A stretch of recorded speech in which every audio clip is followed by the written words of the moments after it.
दोस्तों स्वागत है आपका साई स्टडी 99 ग्रुप चैनल में। और आज जो हम टॉपिक पढ़ने वाले हैं वो है consumer equilibrium with the help of utility. आपको याद होगा हमने पिछले क्लासेस में यूटिलिटी का चैप्टर स्टार्ट किया था, तो उसके अंदर हमने यूटिलिटी के मीनिंग को पढ़ा था और हमने पढ़ा था diminishing law of marginal utility. आज हम उस टॉपिक को आगे बढ़ाते हुए कंज्यूमर इक्विलिब्रियम पढ़ना चाह रहे हैं with the help of utility. Utility he approach का यूज़ करते हुए हम कंज्यूमर के इक्विलिब्रियम को जानेंगे कि एक उपभोक्ता को संतुलन कहाँ पर होता है, वह किस वस्तु की कितनी मात्राओं का उपभोग करे कि उसे अधिकतम से अधिकतम संतुष्टि प्राप्त हो। इस टॉपिक के अंदर हम इसी चीज़ को पढ़ते हैं। तो चलिए स्टार्ट करते हैं।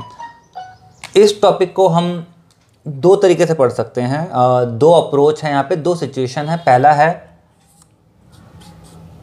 In case of single commodity. In case of single commodity, अगर कोई उपभोक्ता, अगर कोई कंज्यूमर एक सिंगल कमोडिटी का कंजम्पशन करना चाहता है तो वह उस सिंगल कमोडिटी की कितनी क्वांटिटी का कंजम्पशन करे कि उसको मैक्सिमम सेटिस्फैक्शन मिल जाए और वो एक इक्विलिब्रियम में आ जाए। यह इस बात को बताता है in case of single commodity. और दूसरा हम पढ़ते हैं in case of multiple commodity. अगर उपभोक्ता को अपनी इनकम या उपभोक्ता को दो अलग अलग वस्तुओं का कंजम्पशन करना है, दो अलग अलग कमोडिटीज का कंजम्पशन करना है, तो उसको संतुलन कहाँ प्राप्त होगा, उसके बारे में हम पढ़ते हैं in case of multiple commodity के अंदर। तो चलिए स्टार्ट करते हैं फर्स्ट केस को, in case of single commodity. जब कोई कंज्यूमर किसी एक कमोडिटी का कंजम्पशन करता है तो उसको जो सेटिस्फैक्शन मिलती है, उसका जो इक्विलिब्रियम होता है वो वहाँ होता है जहाँ उस वस्तु का प्राइस बराबर होता है उपभोक्ता को उस वस्तु से मिलने वाली मार्जिनल यूटिलिटी के।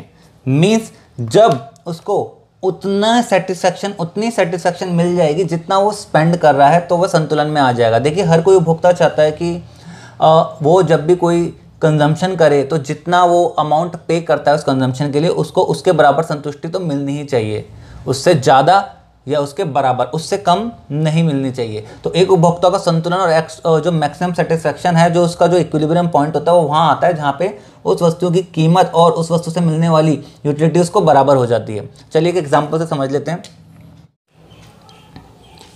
तो सपोज कीजिए कि कोई मूवी रिलीज़ हुई है, आप उस मूवी को देखने जाते हैं। कोई सा भी एग्जांपल ले लेते हैं। कोई आप मूवी देखने जाते हैं, आपको वो मूवी बहुत अच्छी लगती है, आप उसकी टिकट लेते हैं 2 रुपये में। तो आपको मूवी बहुत अच्छी लगती है। अब जैसा कि मैंने आपको बताया था कि आपको मूवी अच्छी तो लगती है, मगर वो कितनी अच्छी लगी आप उसको मेजर नहीं कर सकते। तो उसको मेजरमेंट के लिए हमने एक यूनिट बनाई है जिसका नाम है यूटिल। तो आप कहते हो कि उससे मिलने वाली जो सेटिस्फैक्शन थी आपको 6 के बराबर थी। आप जैसे ही थिएटर से बाहर निकलते हैं, आप दोबारा टिकट काउंटर पर जाते हैं और उसका दूसरा शो, यानी कि उसको उसी कमोडिटी का या उसी सर्विस का या उसी एंटरटेनमेंट का द्वारा लाभ उठाने के लिए आप दोबारा मूवी की टिकट खरीदते हैं 2 रुपये में और दोबारा थिएटर के अंदर घुस जाते हैं।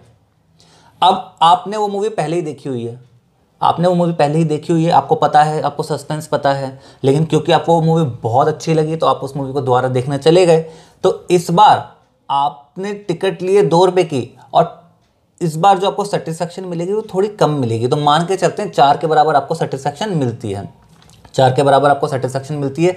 सेटिस्फैक्शन क्यों घट गई?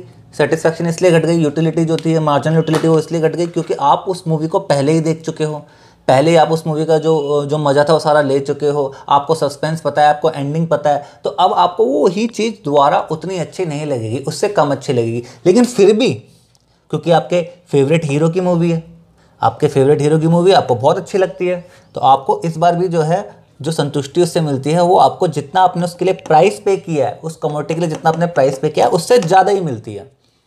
अब आप कहते हो भाई इस बार भी मुझे संतुष्टि बहुत मिली है इस मूवी से, मूवी को देख के मुझे बहुत मज़ा आया, मेरे पूरे पैसे वसूल हो गए। मैंने 2 रुपये की टिकट खरीदी थी, मुझे 4 के बराबर सेटिस्फैक्शन मिली है।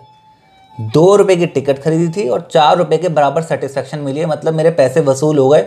बल्कि मैं तो ये कह सकता हूँ कि अगर इस मूवी की टिकट 4 रुपये होती तो मैं 4 रुपये भी दे देता। अब आप क्या करते हैं, क्योंकि आपको सेटिस्फैक्शन ज़्यादा मिली है, आप तीसरी बार भी फिर से थिएटर से निकलते हैं, आपने सुबह का शो देखा 12 से 3 का, दूसरी बार देखा 3 से 6 का, आप 6 से 9 का शो देखने के लिए फिर से थिएटर में घुस जाते हैं, फिर से आप 2 रुपये की टिकट लेते हैं। और इस बार जब आप मूवी देख के बाहर निकलते हैं तो आपने एक ही सस्पेंस को 2 बार देखा, एक ही एंडिंग को 2 बार देखा, आपने एक ही मूवी को 2 बार देखा, आपको सारी की सारी स्टोरी पता थी, आपको पता था कहाँ क्या होने वाला है। तो इस बार आपको सेटिस्फेक्शन तो मिलती है क्योंकि मूवी तो बहुत अच्छी थी, लेकिन जो सेटिस्फेक्शन है मान लीजिए वो आपको मूवी के बराबर ही मिलती है। आप कहते हो कि हाँ यार इस बार मैंने 2 रुपये की टिकट ली तो कुछ गलत नहीं किया, मैंने 2 रुपये की टिकट ली, मुझे 2 रुपये के बराबर सेटिस्फेक्शन मिली, मगर अब मेरे जो सेटिस्फेक्शन थी वो बराबर हो गई है। मतलब अब जितना रुपए की मैं टिकट ले रहा हूं उतने की मुझे संतुष्टि मिल रही है, उतने का ही मुझे मज़ा मिल रहा है। तो अब आप क्या करते हो, आप दोबारा, आपको पता है अगर आप मूवी देखोगे तो आपको मज़ा नहीं आएगा, लेकिन आपका फ्रेंड आता है, वो आपसे कहता है यार तूने 3 बार देख ली, एक बार मेरे साथ भी देख ले, और आप एक बार फिर से चौथी बार रात के 9 से 12 के शो के लिए 2 रुपये की टिकट लेते हो और थिएटर में घुस जाते हो।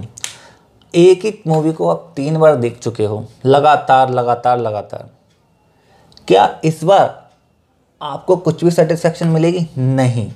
एक ही चीज़ को बार बार देख के आप क्या हो जाते हो, बोर हो जाते हो, और जो चौथी बार आपने मूवी देखी है उससे आपको कोई सेटिस्फेक्शन नहीं मिलती, कोई भी सेटिस्फेक्शन नहीं मिलती। बोलते हो नहीं यार मुझे तो कुछ मज़ा नहीं आया क्योंकि मैंने तो पहले ही देख रखी है। मूवी तो अच्छी है लेकिन आप एक ही अच्छी चीज़ को भी बार बार नहीं देख सकते हैं, और ऐसे करके आपको चौथी बार में जो मज़ा आता है वो एकदम ज़ीरो होता है। और सपोज़ कीजिए अगर 5वीं बार भी एंटर कर लेते हो और 2 रुपये की टिकट लेते हो तो ये तो बस सीधा पैसे बर्बाद करने वाली बात है, क्योंकि यहाँ पे आपकी जो सेटिस्फेक्शन होगी वो नेगेटिव होगी, आपको कुछ भी मज़ा बिल्कुल भी नहीं आएगा, बिल्कुल भी मज़ा नहीं आएगा अगर आप एक बार फिर से इस मूवी को देखने का प्लान बना लेते हो। तो यहाँ पर आप देखोगे ये वही केस है, अगर आप इस चीज़ को देखोगे, अगर आप इस चीज़ को नोट करोगे तो वही केस है जो हमने पिछले वीडियो में पढ़ा था कि जैसे जैसे कोई उपभोक्ता क्वांटिटी इसका उपभोग करता जाता है, कंजम्पशन करता जाता है, उसको उस क्वांटिटी से मिलने वाली जो वो मार्जिनल यूटिलिटी है वो उसकी घटती जाती है, उसकी जो सेटिस्फेक्शन है वो घटती जाती है। पहले कंजम्पशन किया 6 के बराबर सेटिस्फेक्शन मिली, दूसरी बार किया 4 के बराबर, तीसरी बार किया 2 के बराबर, तो जो सेटिस्फेक्शन है वो घटती जा रही है, एक लेवल पे आके 0 होती है और फिर माइनस हो जाती है।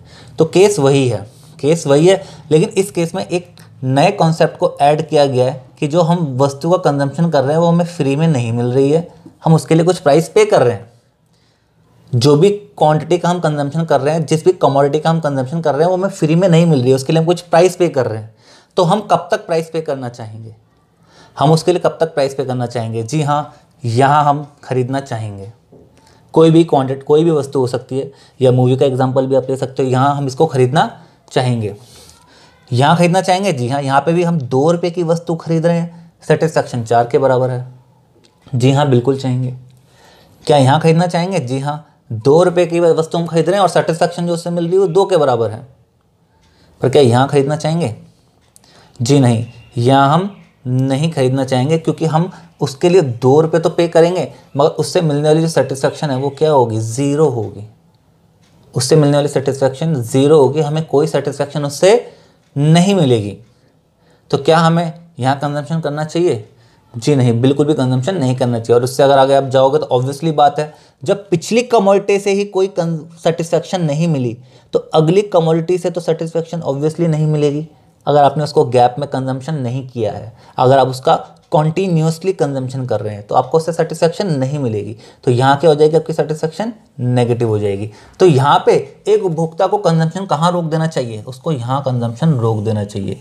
क्यों रोक देना चाहिए? क्योंकि यहाँ तक जितना वो पे कर रहा है, जो प्राइस वो पे कर रहा है, उसको उसके बराबर सेटिस्फेक्शन मिल रही है। और हर उपभोक्ता चाहता है कि जितना वो पे करे उसको उसके बराबर ही सेटिस्फेक्शन मिले, उससे कम ना मिले। हाँ, ज़्यादा मिले कोई दिक्कत नहीं है, ज़्यादा मिल सकती है लेकिन कम नहीं मिलनी चाहिए। तो इसे कहते हैं consumer equilibrium with the help of utility in case of single commodity. कि अगर एक उपभोक्ता एक ही वस्तु का बार बार उपभोग करेगा तो उसको सेटिस्फेक्शन कहां पर मिलेगी। तो उम्मीद करता हूं गाइज आपको ये टॉपिक समझ में आया होगा। तो चलिए जरा इसका डायग्राम बना लेते हैं। इसका डायग्राम कैसे बनेगा?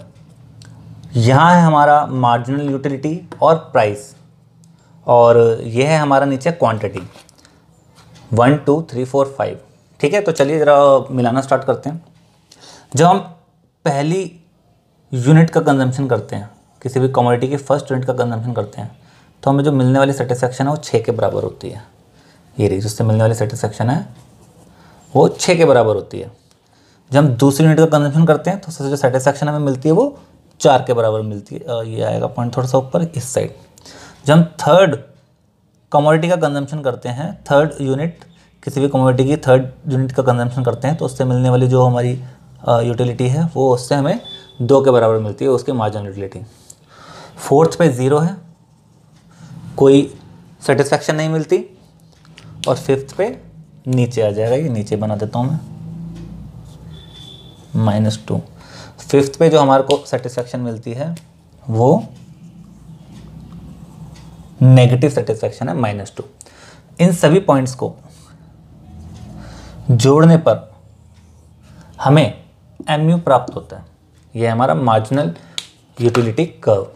अब हम जरा प्राइस लाइन बनाते हैं यहीं पर ही। प्राइस, पहली कमोडिटी भी मुझे 2 रुपये की मिली, दूसरी कमोडिटी भी मुझे 2 रुपये की मैंने परचेज़ करी, थर्ड कमोडिटी भी मैंने 2 की करी, चौथी कमोडिटी को भी मैंने 2 का परचेज़ किया और पांचवी कमोडिटी को भी मैंने 2 रुपये का परचेज़ किया। तो अगर हम इन सभी पॉइंट्स को मिला देते हैं तो हमें ये एक सीधी रेखा प्राप्त होती है, जिसे हम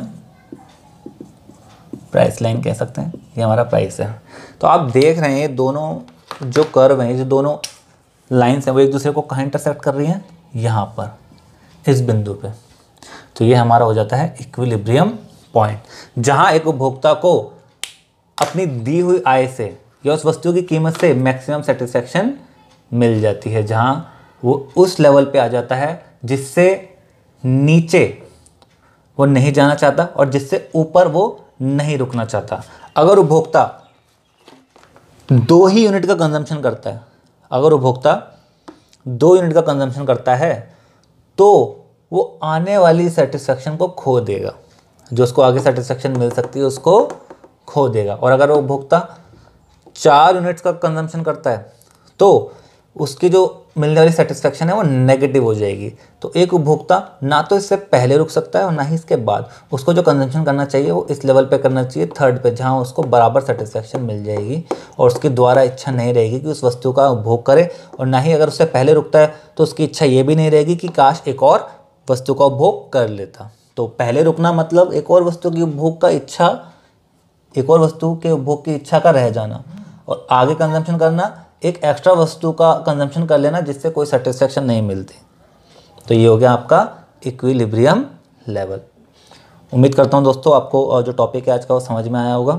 तो गाइस आज की वीडियो में इतना ही। प्लीज़ अगर आपको कोई डाउट है तो आप कमेंट सेक्शन में पूछ सकते हैं, और अगर आपको वीडियो अच्छा लगा हो तो प्लीज़ हमारे चैनल को लाइक सब्सक्राइब जरूर कीजिएगा और इस वीडियो को शेयर कर दीजिएगा। Thank you very much guys.